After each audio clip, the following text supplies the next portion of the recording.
Most of us spend 8 to 12 hours away from home, and if something goes down during that time, all of your preps are gonna be sitting at your house. A rapid get home bag like this has one job: to get you back to your supplies as quickly and easily as possible. This isn't a bug out bag, a 72-hour kit, or a camping pack. It's for moving across a relatively short distance in a few hours or a day at most. Now, this is the bag that I'm going to be using for this. It's the Maxpedition Falcon 2, and I would like to thank Maxpedition for sending us this and one of their pocket organizers to take a look at today. This pack holds around 23 liters, so it sort of hits a sweet spot when it comes to size. It's big enough to carry what you need, but also small enough to fit under most back seats or a trunk. It's also very durable. It's made from 1050 denier nylon, and it just feels solid. There's a big noticeable difference between this and cheaper tactical gear that I'm sure that we've all used before. Then the shoulder straps and buckles are all really beefy, and it has a lot of compression straps too. That'll help the bag stay compact even when it's loaded up, which is going to help you navigate around obstacles or also inside of buildings. It's also organized into multiple compartments, and most of those have internal pockets inside of them as well, and that just gives you a lot of options for how you lay out your gear. Now, this backpack is definitely more tactical looking. I usually prefer something a little more gray, but bags like this are pretty common where I live, so sticking out isn't as big of a problem for me as it may be for some folks who live somewhere else. And it is a trade-off I'm willing to make since the bag is very durable and it has a lot of nice organizational features. Now, at the start of the video, I mentioned that most folks pack their medical supplies wrong, and this is what I was talking about. All of my medical gear lives here in the middle compartment of the bag, and I've deliberately set it up so that the most time-critical items are at the pockets right at the top where I can grab them without having to dig through everything else. I've got a tourniquet, then a Sharpie to write down when the tourniquet was applied, an Israeli bandage, and then also medical shears. If something goes wrong, I don't want to have to dig around for these items. I can just open the compartment and then they're right there. That also makes it easier for other people to find them if I'm the one who needs help. Then sitting inside of the rest of the compartment, I have a CPR mask, and then also a pocket organizer. This is the Maxpedition double-decker EDC organizer, and it holds the rest of my medical supplies. Inside of here, I've got some larger gauze pads, some gauze rolls, and then also a disposable cold pack on one side. And then inside of the other compartment, I have just some other basics, things like Band-Aids, triple antibiotic ointment, moleskin so that I don't end up getting blisters, medical tape to keep all the bandages in place, and then also the most important thing one could have in a mobile emergency kit, Imodium, because you don't want to be dealing with horrendous stomach cramps and other fun things we won't get into too great a detail while you are, trying to get home during the middle of an emergency. That's just not very fun. And there's a practical reason why I set it up this way. Heavy bleeding can kill very quickly, so the trauma gear is at the top, and then everything else that's less critical just stays in this pocket organizer. If all of your medical supplies are loose in one big compartment, that's going to cost you a lot of time, and being able to work fast is probably the single biggest upgrade that you can make to a medical kit besides having good stuff in it. Then for water, I keep two 1-liter smart water bottles inside of here,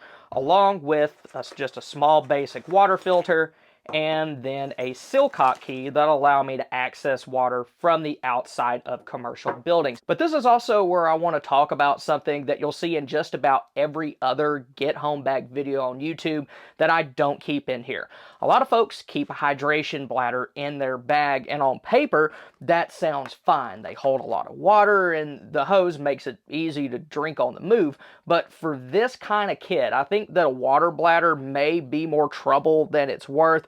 And there's 3 reasons for that. First, they're hard to keep clean. If you leave one of these in your car for months on end, especially after you've used it before, it may get moldy. Second, they're hard to fill on the go, especially if you're using a Silcock key. And third, temperature fluctuations can break these down over time. They're great for regular daily use, but not for a kit that sits for months in between uses.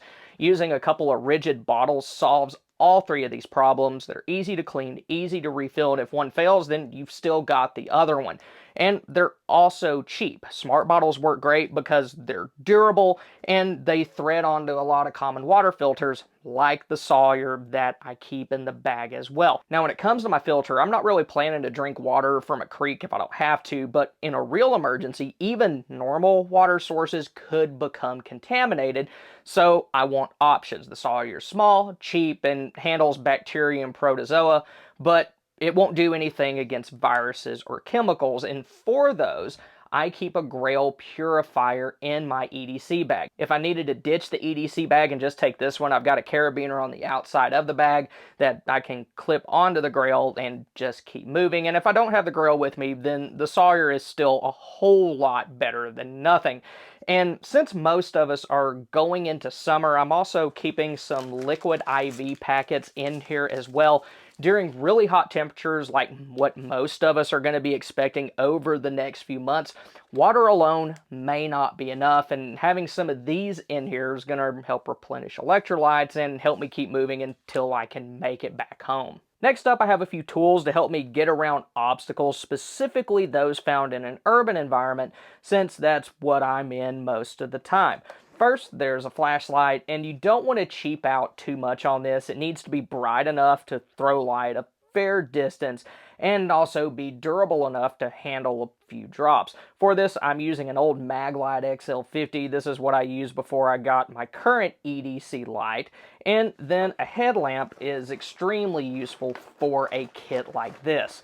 They'll let you keep your hands free, which is nice in a lot of different situations. You might have to change a tire at night or navigate over debris, and being able to use both of your hands while you're doing that kind of mess would be extremely useful. And of course, you also want to keep some spare batteries or charging cables for your lights in your kit as well. And if you're using a light that runs on traditional alkaline batteries, you may want to spend a little extra on lithium versions. Those hold up to hot and cold temperatures a whole lot better than regular alkalines, and they also have a lot more energy too. That being said though, you still want to rotate them seasonally and keep all of your tech-related items in a Ziploc bag. After that, we have a multi-tool. I try to stick with either Victorinox or Leatherman, and I have a Leatherman right here. But with this, just be sure to get something decent that has a nice pair of pliers, a knife, and both Phillips and flathead screwdrivers, because really that should take care of most of your tool-related needs while you're on the move. Now, I do keep a larger toolkit in my truck, but it's not something that I'd want to lug around if I had to go on foot. Then we have some work gloves, and for these, you want them to be the heavy-duty leather kind. If you're trying to get back home after something like, say, a tornado, you may have to move things like broken glass or climb over a fence or handle sharp, jagged metal, and thick leather work gloves are going to do a much better job protecting your hands than pretty much anything else will. Another thing that I like to keep in kits like these is some sort of wire cutter. And for this one, I picked up these little mini bolt cutters from Harbor Freight. And to be totally honest with you, this is not the best thing that I've bought from there. I have a set of Linesman's pliers that are a lot easier to use. But in something, of this size, it's not going to be able to cut through a hardened padlock, but it should be able to go through thick wires a lot easier than your multi-tool will. You could also keep a small pry bar in your get-home bag, but there are a couple of things to keep in mind when you have tools like those. First, in certain areas, having things that are considered burglary tools can be an issue, so you want to be careful with that. And also, if you have this kind of stuff in your kit, the goal isn't to go around tearing stuff up, but having tools that can cut through tangled wire or give you a little bit of leverage can be useful. After that's an N95 mask. These are useful in situations like wildfires or building collapses. They aren't as effective as a gas mask, but they can fit in your pack, and they're a whole lot better than nothing. Then I have a small roll of duct tape and some zip ties in here. These are dirt cheap, and they can fix a ton of problems. You can use them to repair your bag, replace shoelaces, or secure items in place. And even though this isn't a wilderness survival survival bag. I do like to keep a few survival basics in here that'll help me stay covered in situations where maybe I take like a short day trip or I just go a little further from home than normal. This is the Maxpedition Micro that I showed in a pocket survival kit a while back, and I just repurposed it for this kit. They didn't send it to me, but in here I have basic things like a lighter, a ferro rod, some emergency fire starters, a little bit of paracord, and then a collapsible water bag. None of those items are very big or heavy, but they could be very useful if the rest of my plan totally falls apart. Then after that, I have a Mora Craftline Basic. This is one of their cheapest knives, and that makes it a great choice for a kid that will live in your car most of the time. Now, some of y'all are probably wondering about the security side of all this, and that is important. Earlier, I mentioned that I wasn't using a hydration bladder with this kit, so instead, I'm using that compartment to hold a level 3A ballistic panel. This will stop most handgun and shotgun rounds, but not rifle rounds. I also have one of Maxpedition's universal holsters in here, like the little micro. This isn't part of what they sent me. I got this one over 10 years ago, and it's held up really well. While I vastly prefer on-body carry, I do like having the ability to safely stash my concealed carry gun in a bag if needed. Then I'll also be keeping a magazine inside of the front compartment as well. Next up, we have comms and navigation. There are so many situations that can knock out cellular service and GPS, and you want to be able to work without those things. First, I have a battery bank and some charging cables for the devices that I keep in here. This will let me charge my phone, EDC light, or anything else that's USB rechargeable. Now, with this, you probably want to check on it more often than you do the other items in this list. Battery banks are very temperature sensitive, and they could lose their charge. Also, wouldn't use a really expensive power bank for this. Something in like the $20 price range would probably be a good choice. Then I have a small ham radio in here. I don't have my license yet, but I can still listen to what other people are saying on our local amateur radio club repeater, and it can also pick up NOAA weather and FM radio stations, so I at least have a fairly good idea of what's going on around me. Next is a paper map. I keep a Texas state map in here along with a compass, but if you can get an actual local map of your city or region, then that's even better, especially if you live in a larger metro area. And finally, there's cash. And for this, you want small bills sealed in a bag. $50 to $100 is probably a good amount for this. That should be enough to help you get gas or a little food if card readers go down, but some little mom and pop businesses are still open. And then the last group is personal items, starting with socks. This isn't the most exciting item on the list, but having a fresh pair of comfortable socks could make a huge difference if you end up having to walk home. After that, I have some seasonal clothing. Since it's summer, I have a pair of shorts and a very lightweight shirt, and I can swap those out for wool gloves and a hat during the winter. But I do also like to keep a few of the little cheap ponchos in here all the time. I have a better one in my EDC bag, but these will work if I don't have that with me for some reason, and these will also cover my wife and son if they're with me. You also want to have some food in a kit like this, but you have to be careful with that. Heat will degrade even shelf-stable foods fast, so don't keep regular snacks in here for long. Two exceptions to this, though, are Lifeboat rations and Millennium energy bars. Those are designed specifically for those kinds of conditions. Just be sure to taste test them before you stick them in here.